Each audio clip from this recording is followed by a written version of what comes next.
Hi, I'm Margaret Mizushima, and this is Dive Deep into Character. This video will give you an overview on how you can use the Enneagram to enhance your characters if you would like to. I've packed a lot of information into a short amount of time, so I hope that you can just relax and take the information in. And if you want a handout that summarizes what I'm going to talk about today, I'll provide that email address for me later at the end of the video. So let's get started.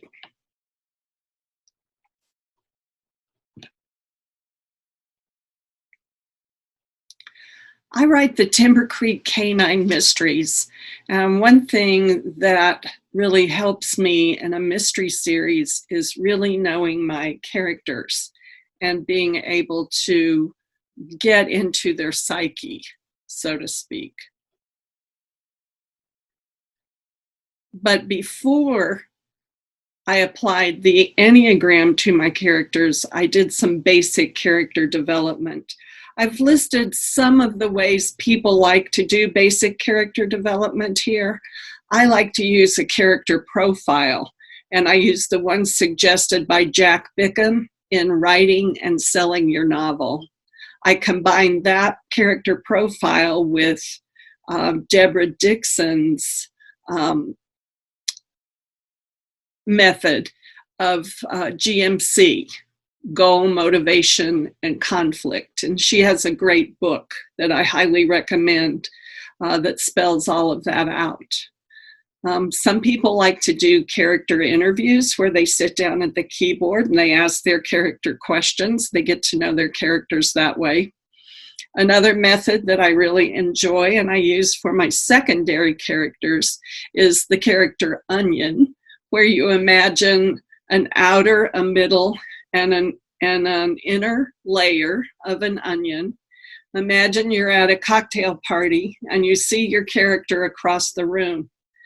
And the outer layer is what you see and observe about that character on first meeting, what they look like, what they sound like, what they're dressed in, those types of things. The middle layer is what you might talk about on your first date with your character. What does your character do for a living?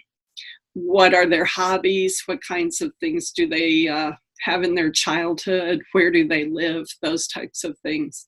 And then that juicy and sometimes stinky middle is where the gold mine is. That's where your character has everything in this past that hurt him. That's where his flaws are. And that's where you get to really know your character deeply. So after I developed my protagonists, I applied the Enneagram to them for depth and to try to know more about their psyche. What is the Enneagram? It's an ancient Sufi teaching, which I think is fascinating because long before modern psychology, people were talking about personality types and trying to get a handle on what makes people tick. It describes 9 personality types and their relationships, and it's based on how we perceive our worlds. It considers childhood and major life events, and that influences our type as an adult. It also has room for considering what happens to a certain type under stress and what happens to a certain type in moments of security. We all recognize our own behaviors in every type, but there should be a cluster of behaviors or even your childhood experiences that will lead you to recognizing yourself within a certain type.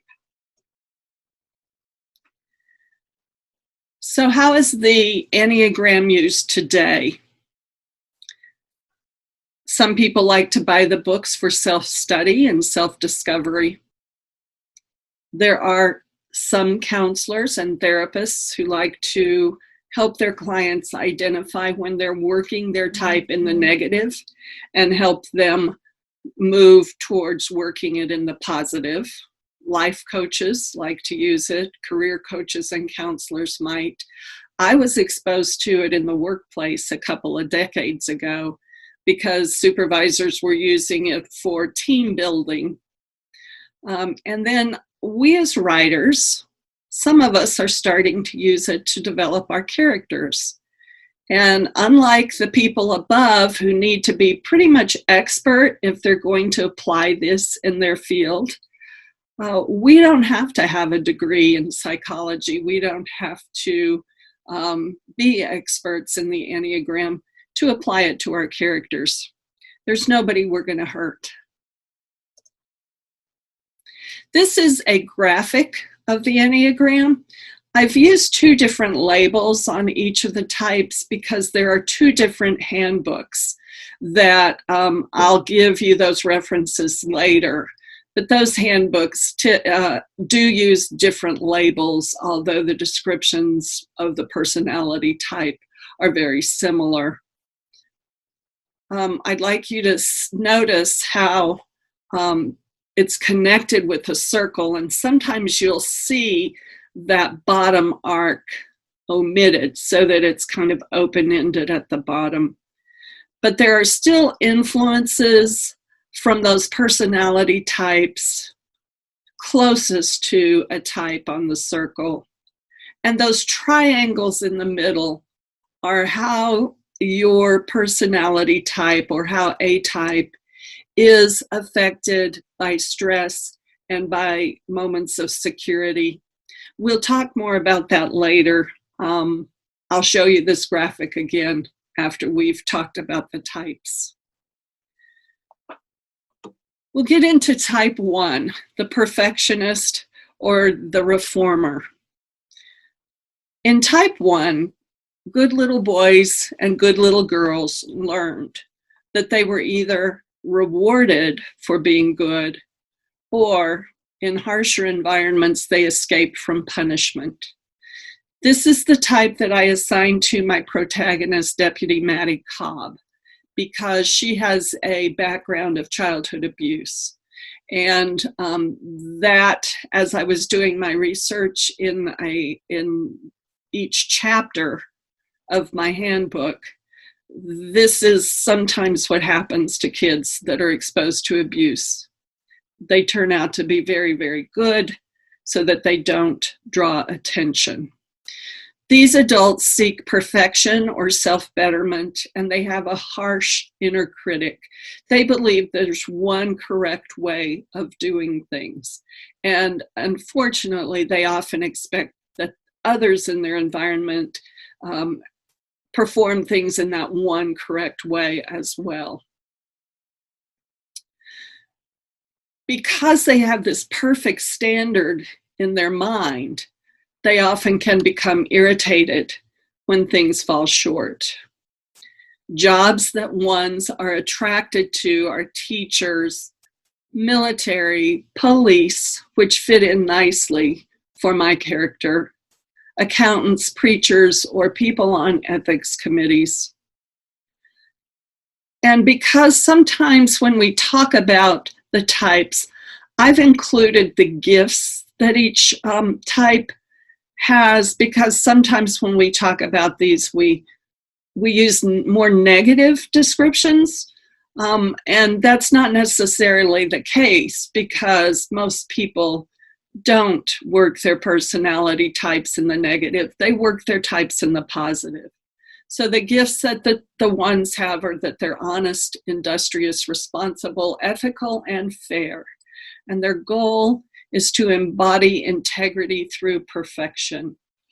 And in the Helen Palmer book, she mentions some famous ones. And one of the ones she mentions is Mary Poppins. So I thought you might enjoy hearing about a fictional character for that type. Type 2 is the giver or the helper. In their childhood, they perceived that their survival depended on the approval of others. Now, it might not have been that dramatic. It could have been a very sensitive child. So their survival might not have been dependent, but that's how they perceived it. They have, the adults have a need for affection and approval. And even when they were loved, they learned to be a giver or a helper in order for that love to keep flowing. Twos sometimes have a denial of their own needs, and they might get locked into something that makes them long for freedom or escape. Jobs that they're attracted to: assisting a powerful leader, advocating for marginalized groups, volunteering for causes, and sometimes nurses. Their gifts: giving, supportive, sensitive to others, energetic, romantic, and their goal is to stay connected through partnership. Type 3, the performer or the achiever. Real quickly, Helen Palmer says that Dolly Parton and Jerry Lewis are famous type 2s. Type 3. In their childhood, they're rewarded for achievements and image. As adults, they work hard, they take on roles, and they expect themselves to win. They stay busy, they get the job done, and their love is expressed through action. So a type 3 parent might say, "This is what we do together, family," and they have a whole list of fun things that they do on the weekend, rather than maybe sitting and watching a movie or something like that. They're out taking a bike ride, they're doing more active things. Type 3s are good at multitasking, but sometimes their emotions can be ignored. And sometimes they might ignore the emotions of others in their environment. Jobs: you find them in leadership roles, supervisors, and they're often self-employed. Their gifts: they're optimistic, they're accomplished, they're efficient, they're positive, and they're confident. And their goal: be productive through personal success. Helen Palmer lists Walt Disney and John F. Kennedy as type 3s. The type 4, the tragic romantic, or the individualist. There, I got it. These people are more artistic than others. Their childhood, they remember abandonment and loss, even if they were loved. So it might have been a small abandonment, but they remember it. Adults pay attention to mood. Well, actually, as children, a lot of times they'll pay attention to mood and tone of voice rather than the actual words spoken. And the adults do the same thing. They might be attracted to the unavailable and reject the obtainable. They're in constant search for what is real in life, and they often have 2 occupations, one for money and one to feed the soul. Their jobs they're attracted to: things like dancers, artists, writers, interior designers, and psychologists. Their gifts: they have intense feelings, they're creative, they're empathetic, they are constantly searching for the essence in life. And the goal: become authentic through personal experience. And Helen Palmer's suggestions for type 4s are the poet John Keats, poet Percy Shelley, Orson Welles, and the actress Bette Davis. Type 5s, the observer or the investigator. In their childhood, they felt intruded upon and they learned to withdraw. They're private people. who watch from afar.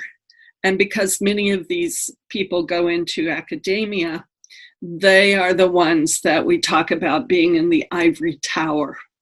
They can be reclusive, or they could live a public life as long as they have someone who kind of runs interference with them, for them on the front line. If they feel their emotions that are negative, they consider that as being a lack of control, and they'd rather just let go of their bad feelings. They're independent. They're happy living alone. They're attracted to models that talk about universal principles. Their jobs: academics, scholars in obscure fields, computer programmers, writers. Their gifts: they're knowledgeable, they're respectful, they have mental clarity, and they're dependable. And the goal that they have is to achieve total knowledge through objective intelligence. Helen Palmer suggests that Meryl Streep and the poet Emily Dickinson were type 5s, or I should say are type, for in the case of Meryl Streep.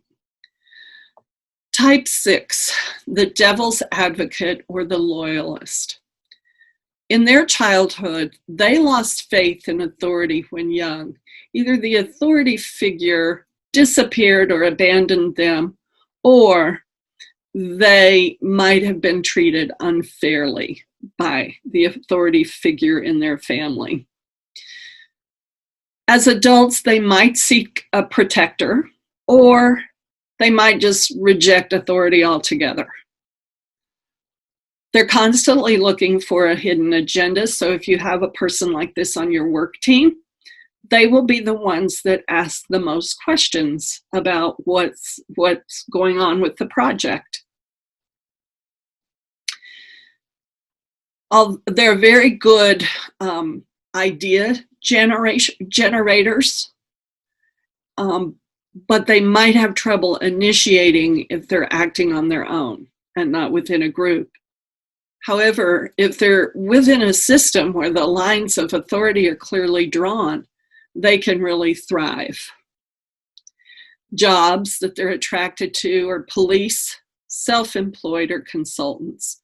Gifts: warm, loyal, intuitive, imaginative, and they often have a sense of humor. And the goal: achieve security through careful observation and alertness.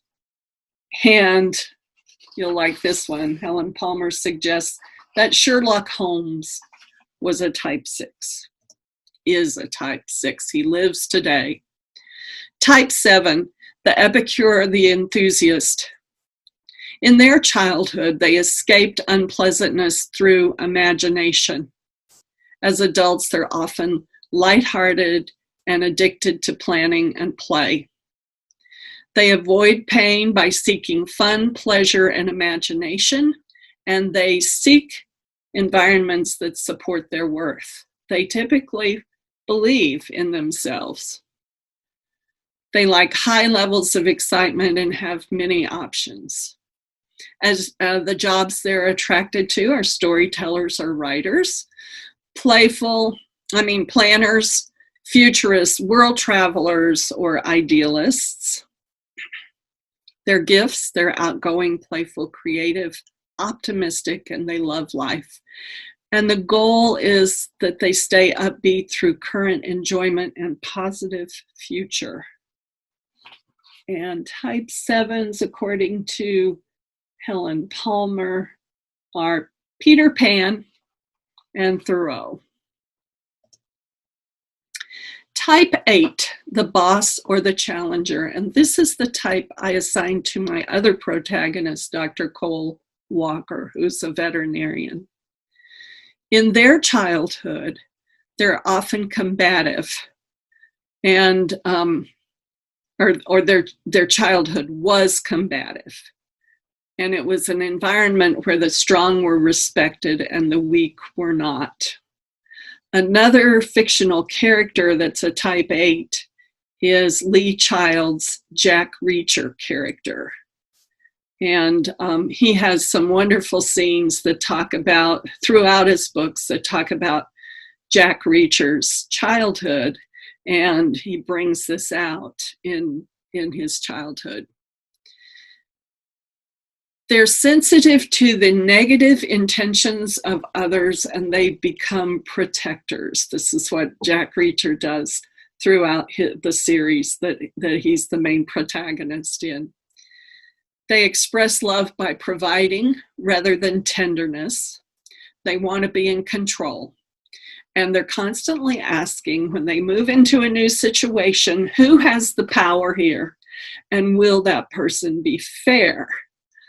And their reaction often is, I'm going to be in charge because justice is important and I'll make sure things are fair.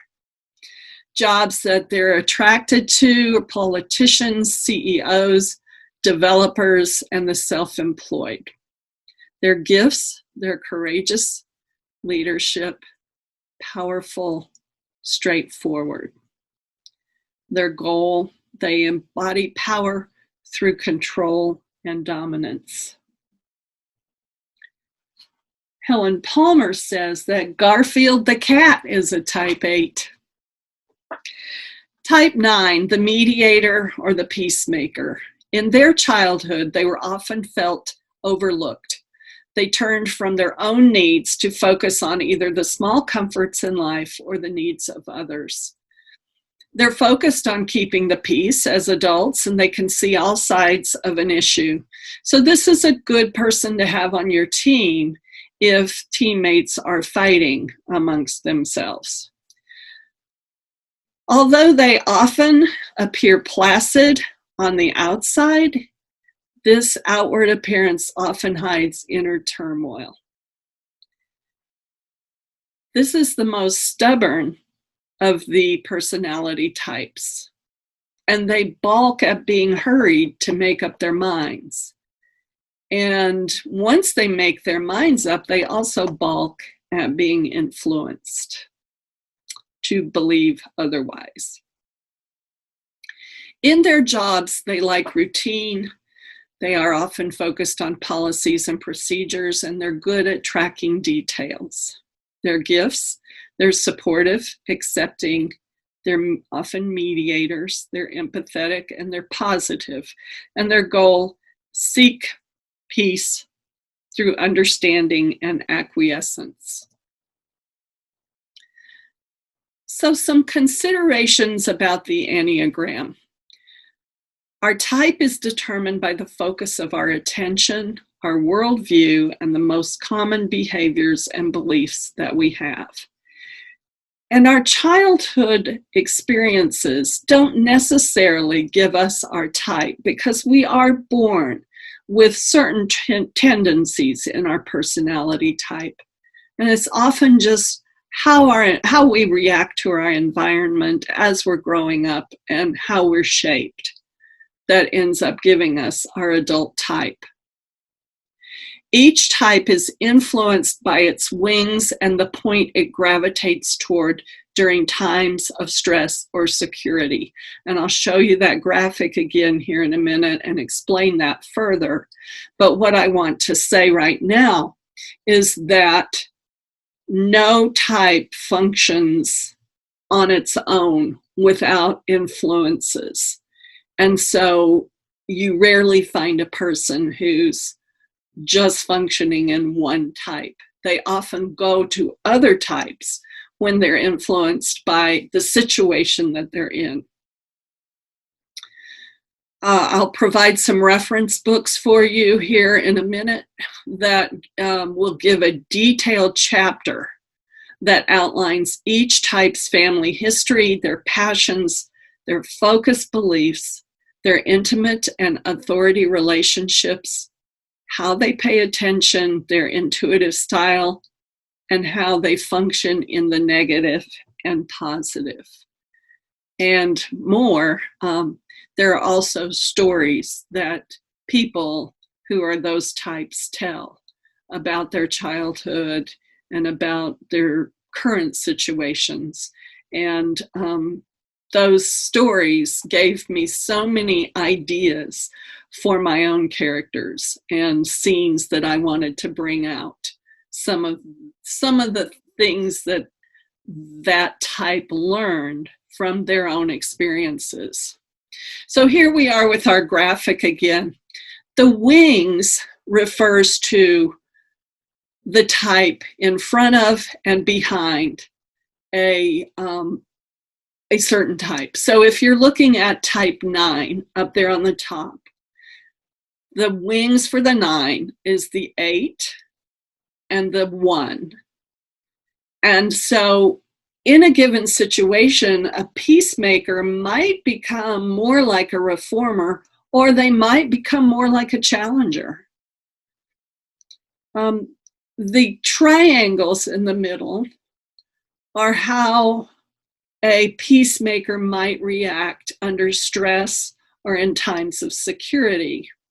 So they might become more like an achiever, a number 3, or they might become more like a loyalist or a devil's advocate, number 6.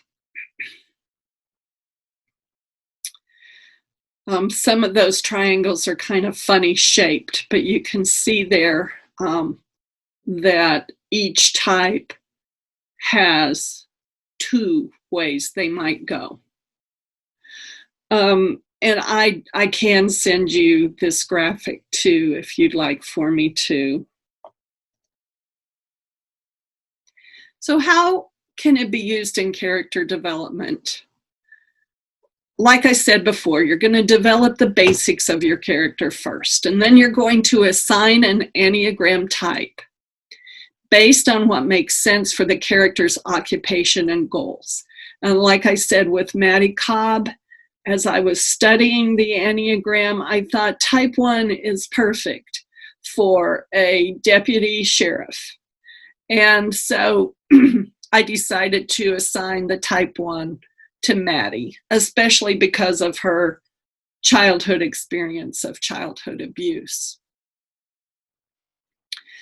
And then I assigned the type 8 or the boss to Cole Walker for personal reasons, because I happen to know a type 8, and I thought that would just be easier for me. And it has been. So I do like that. Then you go into one of these handbooks that I keep talking about, and you study that type's chapter, and you make a list of all the traits for that type. My list turned out to be 4 pages long for each, the type 1 and the type 8. And when you're studying, be sure and read the anecdotal stories as well.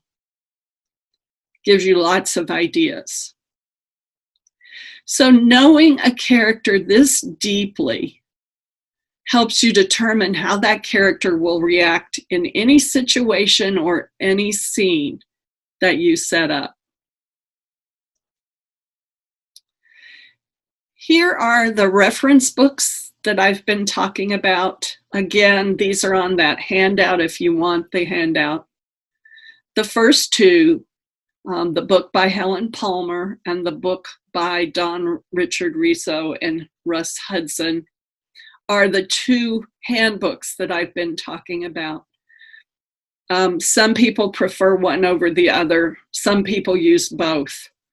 I prefer the Helen Palmer book because the Riso and Hudson book kind of overwhelms me and almost gives me too much information. But if you're the type of person that really likes to dig into that type of research, you might like that book better. Then the other 2 books there, if you're wanting to type yourself, that 3rd book is a nice book to have because it helps you do the definitive personality test and type yourself. And then the last book is kind of a fun book, especially if you're wanting to look at relationships. Maybe you're a romance writer, and so you want to look at how that type is going to react in intimate relationships.